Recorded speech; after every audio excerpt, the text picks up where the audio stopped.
Bismillahirrahmanirrahim. Assalamualaikum warahmatullahi ta'ala wabarakatuh. Alhamdulillahi rabbil alamin. Wassalatu wassalamu ala asyrafil anbiya'i wal mursalin Sayyidina Muhammadin sallallahu alaihi wasallam wa ala alihi wa ashabihi wa man tabi'ahum bi ihsanin ila yaumiddin, amma ba'd. Fa ya ibadallah, usi nafsi wa iyyakum bi taqwallah wa ittiba'i rasulih la'allakum tuflihun. Faqala Allah ta'ala fil Qur'anil Karim, a'udzu billahi minasyaitonir rajim. Bismillahirrahmanirrahim.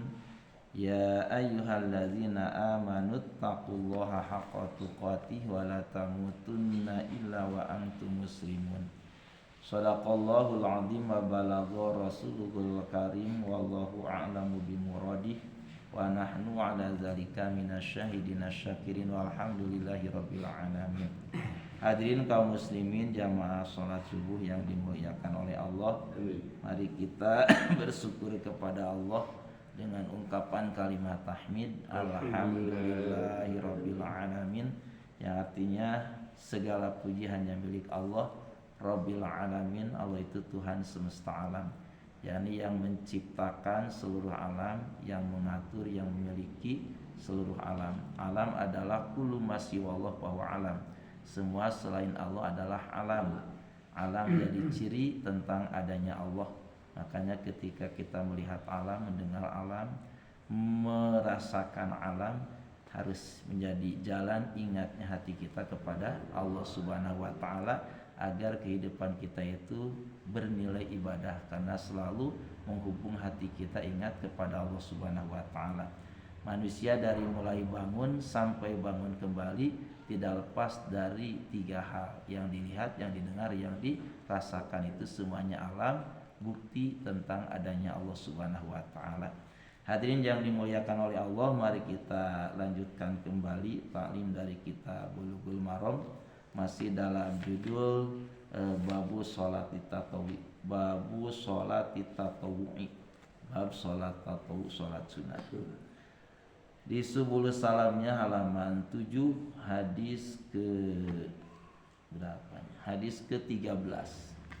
Bismillahirrahmanirrahim. Wa an Ibnu Umar, dan dari sahabat Ibnu Umar radhiyallahu anhuma, semoga Allah meridhoi kepada sahabat Umar dan putranya, yakni Ibnu Umar, Abdullah bin Ibnu Umar.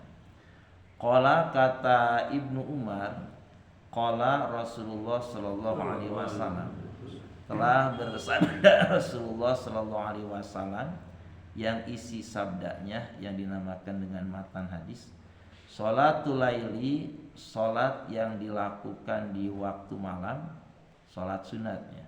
Sholat sunat yang dilakukan di waktu malam, masna 2 rakaat, masna 2 rakaat. Jadi cara melaksanakan sholat sunnah di waktu malam yaitu 2 rakaat, 2 rakaat. Dalam arti 2 rakaat salam, bangkit lagi melaksanakan sholat sunat 2 rakaat, salam lagi. Itu cara melaksanakan sholat sunat di waktu malam, 2 rakaat, 2 rakaat. Lalu faida khasyiya, apabila takut, ahadukum, salah seorang di antara kamu, takut apa? Asubha, takut datang waktu subuh. Sholat, maka orang tersebut melaksanakan sholat rakaatan wahidatan, 1 rakaat. Tutiru lahu maqad sholat. Nah, yang 1 rakaat tersebut sebagai witir, lahu baginya, maqad sholat, sesuatu yang telah dia laksanakan sholat. Jadi yang 1 rakaat tersebut sebagai witir, ya, bagi sholat-sholat yang telah ia lakukan. Tadinya kan 2 rakaat, 2 rakaat, 2 rakaat. Wah, melihat waktu sebentar lagi misalkan datang waktu subuh. Nah, laksanakanlah 1 rakaatnya. Nah, witir namanya yang 1 rakaatnya. Jadi witir itu adalah sholat yang ganjil, itu yang hitungannya ganjil. Muttafaqun alaih, hadis ini diriwayatkan oleh Imam Bukhari dan Muslim. Al hadisu dalilun ala masyru'iyati nafilatil laili masna masna fayusalimu ala kulli rakaataini. Al hadisu, hadis ini dalilun sebagai dalil petunjuk ala masyru'iyati nafilatil laili, disyariatkannya salat sunat di waktu malam yang pelaksananya adalah masna masna, 2 rakaat.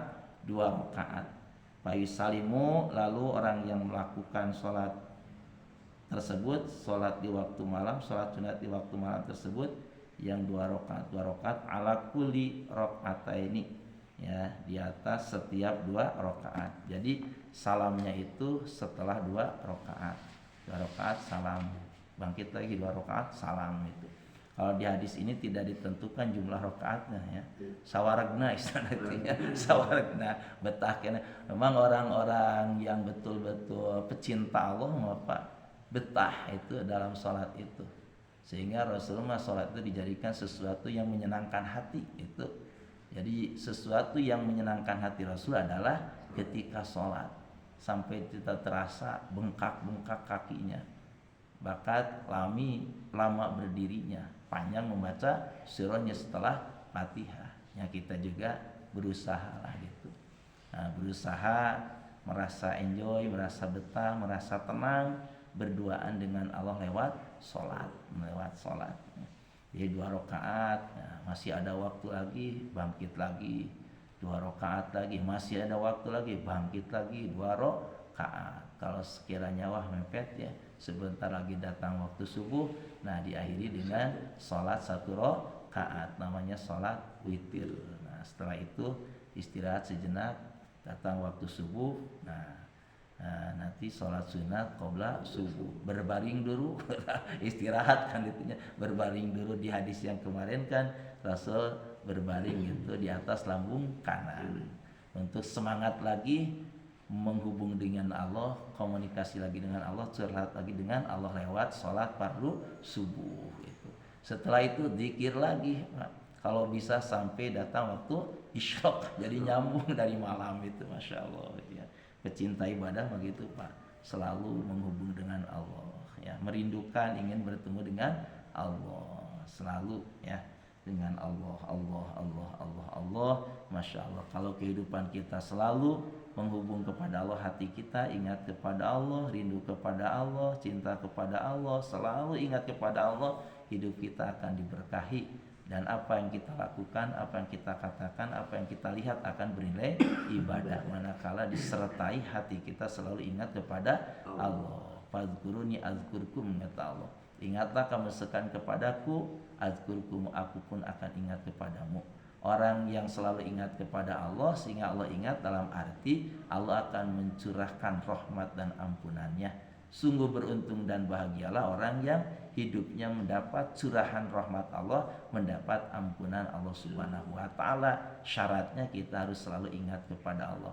Orang yang ingat kepada Allah berarti syukur kepada Allah. Orang yang syukur kepada Allah berarti ingat kepada Allah. Fadzkuruni azkurkum washkuruli wala takfurun. Jadi antara ingat kepada Allah dengan syukur itu 2 hal yang berbeda, tapi ada hubungannya. Jadi orang yang ingat kepada Allah berarti syukur kepada Allah. Orang yang syukur kepada Allah berarti ingat kepada Allah. Tapi jangan cuma ingat ai salat teu daek. Pan aya pemahamannya nu penting mah eling we ka Allah, teu salat teu eling gitu. Jadi jamaah lamun punya pemahaman lah penting urang mah ingat we ka Allah gitu nya. Ai salat henteu nu kitu teh jalma nu teu eling gitu nya. Zaman eling mah mun ingat ka Allah, ingat kana janji Allah, ingat kana ancaman Allah, ingat kepada perintah Allah, ingat kepada larangan Allah, dan ingat segala sesuatu diciptakan oleh Allah, diadakan oleh Allah, dikendalikan oleh Allah, diatur oleh Allah. Tidak ada kebetulan, semuanya sudah diprogram oleh Allah. Kalau orang sudah yakin kepada Allah, ingat kepada Allah, hidup itu akan tenang, Pak, karena selalu menghubung kepada Allah. Kejadian apapun dijadikan alat ingat kepada Allah, karena menyadari segala sesuatu pun sudah diatur Allah penciptanya, Allah pemiliknya, Allah pengaturnya, Allah pengurusnya, Allah yang mengadakannya, Allah yang meniadakannya, betah hidup nata ala bizikrillahi tatmainul qulub. Ingatlah hanya dengan mengingat Allah hati akan tenang. Itu ingat kepada segala-galanya, yakni ingat semuanya dari Allah, oleh Allah, kembali kepada Allah. Minallah, billah, billah ilallah gitu. Minallah dari Allah, billah oleh Allah, billah di jalan Allah, ilallah menuju lagi kembali kepada Allah. Inna lillahi wa inna ilaihi raji'un. Nah, dari sekarang kita harus sudah inna lillahi wa inna ilaihi raji'un, kembali kepada Allah, Allah, Allah, Allah, Allah. Bukan innalillahi tengke ngantosan maut mukanya. Ayeuna kene urang diajar maut itunya, diajar kembali kepada Allah. Allah. Yang nu maut wae urang mah innalillahi teh padahal yang urang gitu ya. Mahal maut itu. Jadi ti ayeuna kene urang geus kembali ke Allah diajar maut itu. Da emang urang mah hakikatna maut itu nya. Da hirup mah hanya Allah gitu. Urang mah teu walak aja. Tah gitu. Sadena ge ngantosan hakikat urang mah mati, yang hidup hanyalah Allah. Kita mah hidup dihidupkan oleh Allah, mati juga dimatikan oleh Allah gitu. Sebetulnya kita mah tidak punya apa-apa, tidak berbuat apa-apa. Wallahu khalaqakum wa ma ta'malun. Allah yang menciptakan kamu sekalian, dan Allah yang menciptakan apa-apa yang kamu kerjakan itu. Jadi orang mah nonton kodok qadar Allah nu berjalan dina diri urang gitu ya. Nah, Allah hakikat anu kalau tasimkeun ge berbicara ya teh ya ku Allah digerakkeun kan gitu. Bapak duduk didudukkeun ku Allah gitu. Nonton urang mah ngabandungan kodok qadar Allah nu diterapkeun di makhlukna sangkan urang sadar ka Allah. Alhamdulillah, satu hadis telah tersampaikan ya, yang barusan disampaikan yang benarnya mutlak dari Allah Subhanahu wa taala. Semoga menjadi ilmu yang bermanfaat dan kita diistiqomahkan selalu ingat kepada Allah, taat kepada Allah, syukur kepada Allah, dan yang salahnya dari kesalahan saya sendiri semoga Allah memaafkannya. Mari kita tutup dengan doa kifarat majlis. Bismillahirrahmanirrahim. Subhanakallahumma wa bihamdika asyhadu an la ilaha illa anta astaghfiruka wa atubu ilaik. Akhirul kalam, wassalamualaikum warahmatullahi taala wabarakatuh. Waalaikumsalam.